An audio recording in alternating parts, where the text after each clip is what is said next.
What's up, everybody? Super Crazy AM here, bringing another NBA 2K14 My Team video, guys. Now, listen, this is a warning. If you do not like swearing or hearing cuss words, leave the video right now. I'll give you a little, 3 to 5 seconds, because I'm about to rage on. Doing a little rant, man.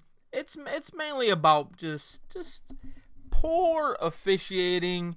Now, I want to say, man, that I know I won a little tear last night on Twitter, saying, the NBA is rigged and this and that. I don't think it's rigged, but I do think certain players and certain teams, get away with a lot more than other teams, do.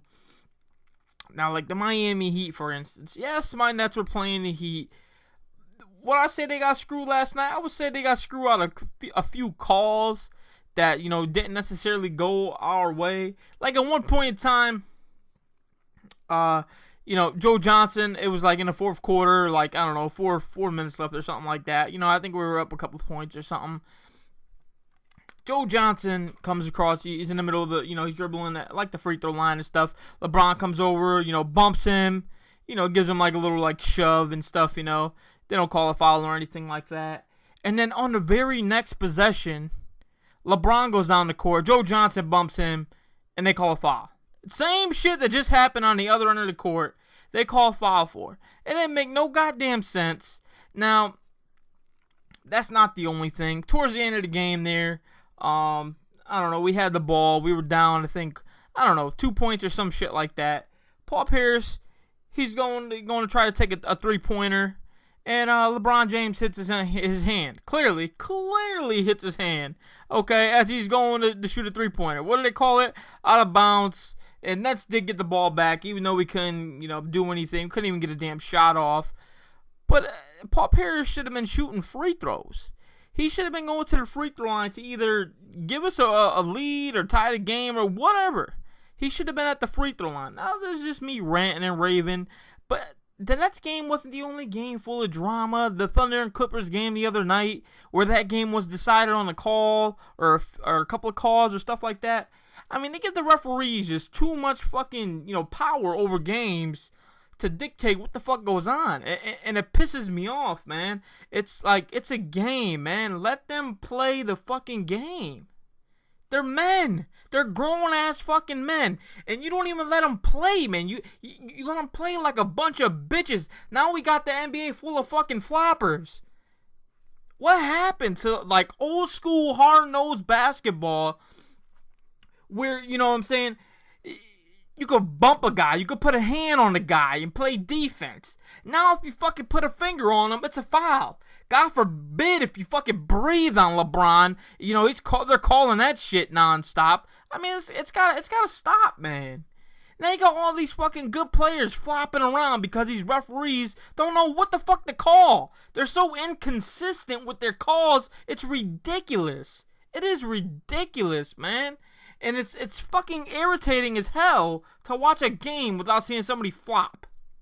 Now, back in the day, alright, I'm not old or anything like that, but, you go back and you watch, stuff from, like, the 90s and shit. That's like my era, I watched basketball in the 90s, 2000s. I didn't really get into it, until, like, the early 2000s, like 2001. That's when I really started watching basketball. But, I go back and watch old tapes. I got old videos, DVDs, and shit like that. You don't see nobody fucking flopping around back then. The only one I can ever think of that really started the flopping shit was fucking Reggie Miller. Outside of that, you really didn't get too many people that were going around just flopping just to fucking flop. It's irritating, man. I mean, it's just shit on my chest, man. I just wanted to, get off. Shit like that just pisses me off, man. I mean, look at Kyle Lowry. Good point guard. Good, strong, fast point guard. He can score and all sort of shit. But what does he do? He flops. Every fucking chance he get, he flops. And it's annoying because you're a good player. You don't have to flop to be good.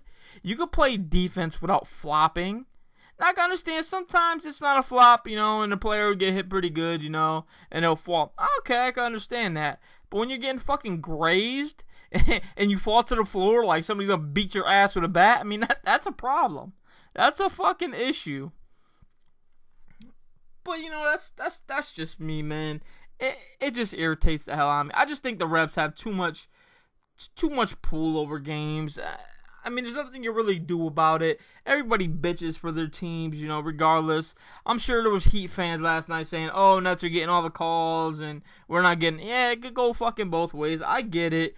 But in reality, though, if you really think about it, man, the Nets could have very well easily been ahead in the series going back to Brooklyn.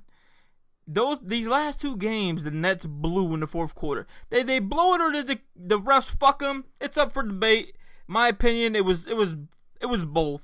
It was 50-50. The refs fucked them, didn't get no calls, and the Nets couldn't hit a goddamn shot. Their life depended on it. Couldn't throw a tennis ball in the ocean. All right.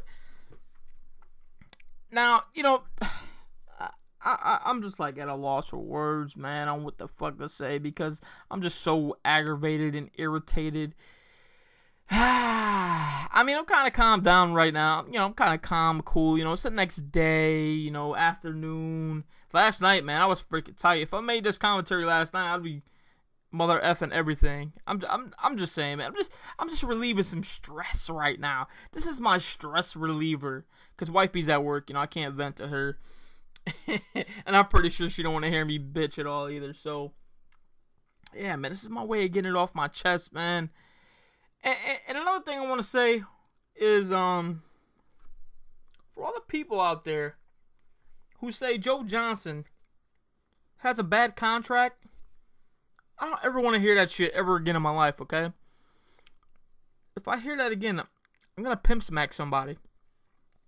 Just for the simple fact, because Joe Johnson has been the most consistent Nets player on the fucking team. Now, a lot of people are saying, Joe Johnson's contract, he's not a max player, this and that. Okay. Now, check this out. They say, oh, he don't show up in the playoffs at all. This year's playoffs, well, guess what? He showed up. And I'm going to give you some of his stats. Okay, these are the stats for the playoffs this year. This is what he's averaging, okay? Before we got eliminated last night. I mean, it's counting, last night's game, obviously, though. 21.9 points per game, okay? Almost 22 points a game. 2.7 assists, all right? Almost 3 assists a game. 3.6 rebounds a game. Almost 4 rebounds, almost. 3.5, it's cool. 82% from the free throw line. That's not bad. That's a solid number, 3-point percentage. 39% from 3-point he was shooting. That's good. His field goal percentage, 52%. That is freaking excellent for a shooting guard. Those are like some numbers, like right there. Like that 52% field goal is for like a power forward or a center, okay? Yeah, maybe they should shoot maybe a little bit higher, the bigs. But for a shooting guard to shoot 52% field goal percentage in the playoffs is crazy. It's crazy high. And for the season, a lot of point guards and shooting guards, they shoot, 42, 43, 44%. They really don't shoot much higher than that. 52%. Now, if I hear anybody say Joe Johnson's contract is overrated or he's overpaid again, I'm going to pimp smack somebody, because then he done carried our fucking team in the playoffs this year on his back. He done picked up all these big lard asses on the Nets team, Darren Williams and Mirza, the big asses, carried them on the back and was like, let's roll. And even pick up the old ass players too, and Paul Pierce and KG. And I like KG. I like Paul Pierce. I don't mind those guys. The ones that irritate me the most are Mirza and Darren Williams. Darren Williams is the one who is overpaid and needs to get he needs to go. He needs to go, alright? He needs to freaking go. If anybody wants Darren Williams, man, I will trade Darren Williams right now for a box of pizza, a slice of pizza. I will trade him for a roll of toilet paper or paper towels. Get Darren Williams the hell off the Nets team, man. This dude is not the same player he was with the Jazz. Look at this guy flopping everywhere. He is not the same player, man. And God, it's irritating as hell. It's irritating to watch him. Because he used to be so good. And now he's just so bad. Excuse me. He played good last night. Yeah, he did. He did really good last night. But my question is, I know Joe Johnson made a bunch of tough shots on LeBron, but why are we going to keep going back to that isolation shit? Listen, Deron Williams has Chalmers on. Chalmers is a solid defender, okay? Don't get me wrong. But Deron Williams, if you isolate Deron Williams, let him do his little fucking crossover shit, get into his little mojo, his little rhythm, and pull up for a jump shot, mid-range jump shot, why not settle for shit like that or let him attack the basket? Why are we forcing the ball to Joe Johnson down the stretch there and trying to get him to take these tough-ass shots, man? I don't get it. I just don't understand, man. I don't understand the shit. I don't know, man. I gotta stop ranting and raving, but God, it pisses me off, man. God only knows what the hell is gonna happen in the offseason, man. The Nets team can completely look entirely different next year. There's probably like 7 to 9 fucking players that could leave, and the Nets team will look completely different. And this is what we've been going through over the past, fucking 5-6 years. The Nets teams that look completely different every single year. Now, of course, we'll have maybe 2-3 players that are the same, Joe Johnson, Deron Williams, and Brook Lopez. But outside of that, who's guaranteed to return? Mirza, that's it.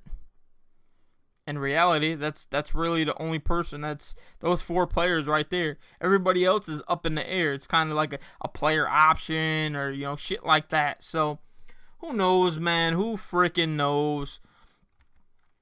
I just wanted to get some stuff off my chest, man. I feel like I could vent to you guys, and just rage a little bit. It's alright, man. You can rage a little, here and there. Even though I rage a lot. I rage a hell of a lot. But yeah, man, I feel better now. I actually feel a little relieved. I got some of this shit off my chest, man. It was annoying. It was irritating the hell out of me. They just baby LeBron, man. The refs baby this dude. I mean, everybody calls him, oh my God, he's so strong, he's so powerful, he's so this, he's so that, I seen Shaq get fucking mauled, okay, 1 billion times, alright? And what do they say? Oh, because he's bigger than everybody, he could take a little bit harder hit. That's bullshit. Now, if he go down the other end and fucking hammer somebody down there, I mean, like, come on, man. It's got to be a fair, playing field, man. I just don't get it. But anyways, I'm going to cut that out, man. Do me a favor, man. If you like my rant, like the video. If not, do what you do. Super Crazy M. I'm out. Peace.